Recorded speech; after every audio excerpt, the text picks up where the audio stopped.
I really loved reading Portfolios of the Poor, and this is the reason why. The book went into a discussion of people, human beings. They happen to be poor. They happen to live in poor areas. However, they're human beings. They have lives just the same as everywhere else. Too many times in my profession, economics, we treat them, and it's really them out there, as different, as if they're different from everybody else. The only difference is that they're poor. They face different institutions, different institutional structures.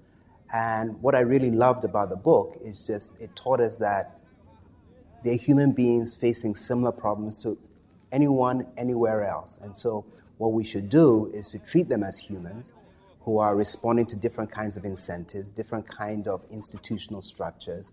And we should be building our economics, our theories, our development policies based on that. I was born and raised in Ghana. I grew up in a very small village. I was lucky enough I had a relative who took me through the school system. I was lucky enough that I was able to pass some exams and go to the next level. So I made it through the Ghanaian education system. But a lot of it was luck. I got help many steps along the way. There are people who weren't as lucky, who may have gone to different schools, who may have just had some life experiences. A father died, a mother died, and there wasn't a relative there. And that's the only difference between the two of us. Many of those who were left behind in Ghana, in my hometown, in the village, are as smarter than I am. When you're comparing the two of us, because I happen to live in the United States, there's a sense that I'm a little bit different. I look at those people, and many of them are much smarter than I am. It's just their life trajectories happen to be different.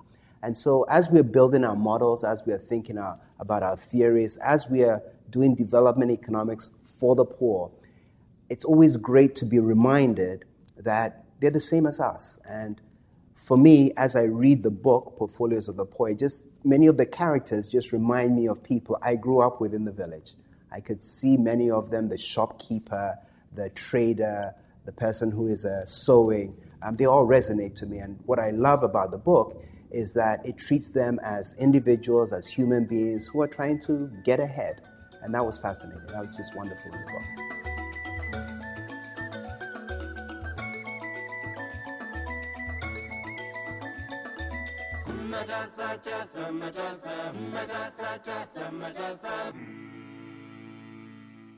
What I loved about the research in the book, and I think the book refers to them as the diaries. This is where they get information on particular individuals over time, saving habits, etc., is that it's on the individual level and it's following that individual and figuring out how that individual makes choices given the environment, given the institution around them.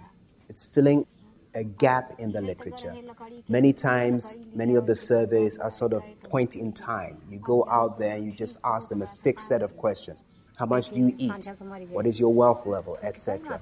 This follows an individual over time and tries to get at the bottom of the decisions they make, particularly the financial decisions they make. So I think it's actually a wonderful exercise. It's given us information that we cannot get from the existing studies out there. So I do a lot of research work using what are called living surveys. Sometimes they're panels, so they do follow them over time. However, sometimes it's every 5 years. They call them quasi-panels. Okay, so this book, by going through the diaries, will give you a different view, a different picture, if you will, of individuals in poor countries. As regards where the profession is going, that's always it's always a gamble. I don't know where the profession is going to be 20 years from now.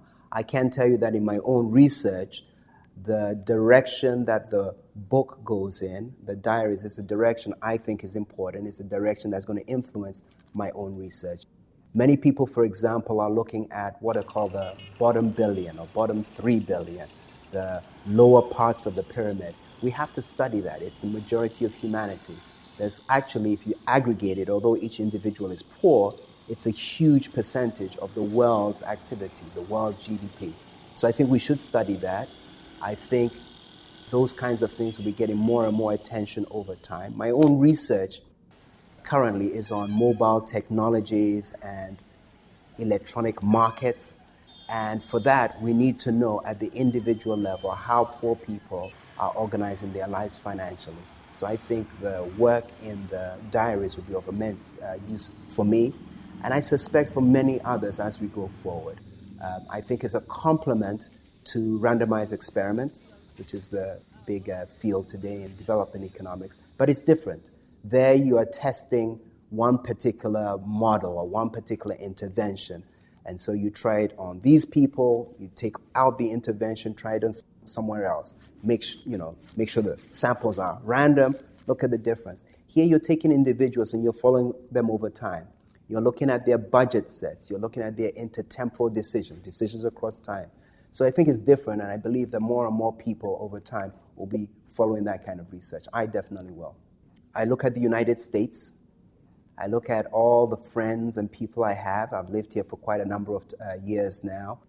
Poor people, rich people, and they're different, but at the same time, they're the same. The richest person has, believe it or not, budget issues. There are some fabulously rich people who are in debt. There's some very poor people who have savings more than I have. Okay, so you have the full spectrum. And the same is true of the poor. You have the same spectrum of different behaviors and different activities. And so again, just wanted to put in a plug for everything that is in the book. People of the world, we're all the same, just that we face different institutions.